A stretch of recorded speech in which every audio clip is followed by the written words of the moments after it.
그 다음에 이제 개발자 전망에 대해서 이야기를 하셨어요. 개발자 전망은 당분간은 좋을 예정. 왜냐면 계속 필요로 하니까 좋을 예정이고, 단 실력이 있는 개발자의 하나예요. 저는 제가 펌웨어 개발자로서 실력이 별로 없다라고 생각해요. 그리고 웹 개발자로서도 별로 실력이 없다라고 생각합니다. 실제로 그래요. 별로 없습니다. 그런데요, 참 아이러니하게 저 정도 하는 사람을 뽑으려고 하면 또 없어요. 그러면 오제이님 뭐 자랑하시나요? 아니에요. 진짜 객관적으로 정말 냉철한 눈으로 저를 딱 판단했을 때 저는 못하는 사람이에요. 이게 팩트예요. 맞아요. 그리고 이 얘기를 제 신입들한테 했더니 다 이렇게 얘기를 하더라고요. 아니, 잘하는 사람이 꼭 이렇게 얘기해요. 이래요. 아, 나 진짜 못한다니까. 내가 생각하기엔 너무 부족한 게 많고 이거 내가 모르는 영역이 너무 많아 라고 얘기를 하면 잘하는 사람들이 다 그렇게 얘기해요 라고 해요. 아, 근데 저는 진짜 제가 못한다고 생각해요. 진짜 그래요. 근데요, 뽑으려고 보면은 없어요. 저만큼 하는 사람이. 자, 그러면 저 정도 하려고 그러면 제가 보기에는 어느 정도 하면 되냐면 한 3년 정도 하면 된 것 같아요. 3년 정도를 열심히 하면 저를 넘어설 것 같아요.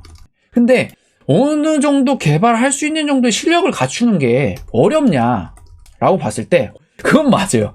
어려워요. 그러니까 제가 얘기했잖아요. 6개월 만에, 뭐 3개월 만에 어렵다라고 한 이유가, 그러니까 개발은 어려운 일이 맞아요. 실제로 전문 분야가 맞습니다. 진짜로 공부할 게 너무 많아요. 그런데 정말 그렇게 어려운데 그럼 이게 못할 거냐? 아니에요. 제가 보기에는 한 2년 정도를 꾸준히 하면 충분히 실력 있는 개발자가 될 수 있는 게 개발자 일이에요. 너무 긴 거 아니에요? 아, 여러분들 이게 왜 길어요? 생각해보세요. 의사 생각해보세요. 변호사 생각해보세요. 수많은 전문직들을 생각해보세요. 2년이면 짧은 겁니다, 여러분들. 이거 비교 잘못됐다 쳐요. 그러면 좀 전문직 있잖아요. 그래도 좀 먹고 살 수 있는 뭐가 있을까요? 뭐 수의사? 아, 수의사도 어려운데. 하여튼 저는 개발자를 의사까지의 난이도로는 안 보지만 진짜 괜찮은 개발자는 의사보다 낫다고 생각해요.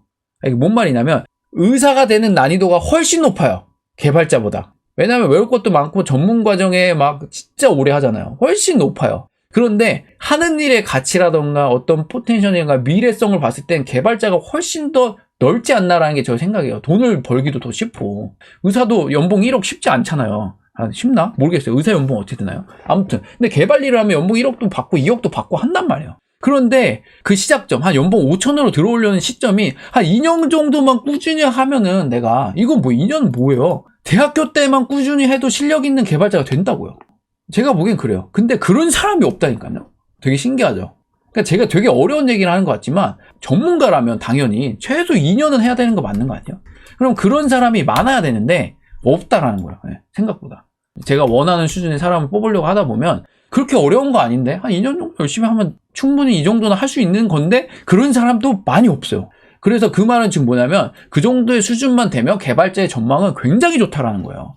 결국에 무슨 얘기냐면 개발자의 전망은 당분간 좋을 예정이고 어느 정도 실력을 갖춘다면 정말로 먹기 살기 좋고 남들한테 인정받고 충분히 돈을 많이 벌 수 있는 직업은 맞아요. 그렇습니다. 그 다음에 개발하는 것이 재밌을 것 같지만 아직 이 길이 맞는지 모르겠습니다. 이거는요, 이것저것 재봐야 되는데 이 길이 맞는지는 가봐야 알죠. 이건 어쩔 수 없어요. 저는 개발자로 평생 살겠다 하고 간 것도 아니에요. 뭐냐면 정말 단순했어요. 나는 게임을 좋아하니까 어려서부터 컴퓨터를 뜯어봤고, 그러니까 뭐 그냥 뭐 하는지 모르겠지만 컴퓨터와 관련이 있는 컴퓨터과에 가야지 하고 간 거예요. 정말 아무 생각 없이 갔습니다. 가서 코딩을 하는데 어려워, 잘 못하겠다, 관심도 없고 난 프로게이머나 해야지 하면서 프로게이머 하다가 돌아왔다가 아버지가 그냥 있던 학교 잘 돌아와서 잘해라, 네 알겠습니다 하고 가서 열심히 하다 보니까 이게 내 일이네, 맞네 하면서 그때 이게 내 적성이구나 해서 열심히 해서 온 케이스거든요. 뭐 운이 좋았다라고 볼 수도 있죠. 그래서 하여튼 결론은 너무 고민하지 마시고 일단 하세요. 정말 제가 누누이 얘기합니다. 유튜버가 되고 싶습니까? 그럼 영상을 찍어서 올리세요. 개발자가 되고 싶으신가요? 그럼 코딩을 일단 시작해보세요. 그래서 어느 정도의 두려움은 있을 수 있고 조사는 할 수 있습니다. 그건 맞지만 많은 사람들이 실수를 해요. 뭐냐면 두려워서 시작도 안 합니다. 제가 얘기하잖아요. 사업해보세요. 사업해보면요, 내가 열심히 살았던 사람이요 의외로 안 망해요. 그리고 성실한 사람은 망해도 다시 일어나요. 근데 뭐예요? 다 월급에 묶여 있잖아요. 그거 어떻게 얘기하면 현실판 노예라고도 얘기를 하거든요. 그러니까 뭐냐면 자율성이 없는 거예요. 월급에 묶여 있으면. 근데 그러면 월급쟁이를 다 비하하느냐? 그게 아니라 자율적으로 살라라는 거예요. 그래서 나는 충분히 능력 있고 이 회사에 좀 안 좋은 소리를 해도 버티는 거는 내가 이 회사를 그만두면 우리 애들이 굶어 죽기 때문이야가 아니라 내 스스로 주도성을 갖고 책임감이 있기 때문에 버티는 거지. 네, 그렇게 돼야 된다고 봐요. 하지만 계속 나를 무시해? 그러면 내 할 일을 다 하고 떠날 거야, 언제든지. 이런 마음이 있어야 된다고 생각을 해요, 저는. 그래서 사업을 시작할 때도 두려웠지만 했어요. 그래서 개발 일을 하고 싶다고요? 그러면은 두려워하지 마시고 일단 하세요. 그게 맞습니다. 제가 아무리 이런 얘기를 하면 뭐예요? 안 하는데. 해야 됩니다.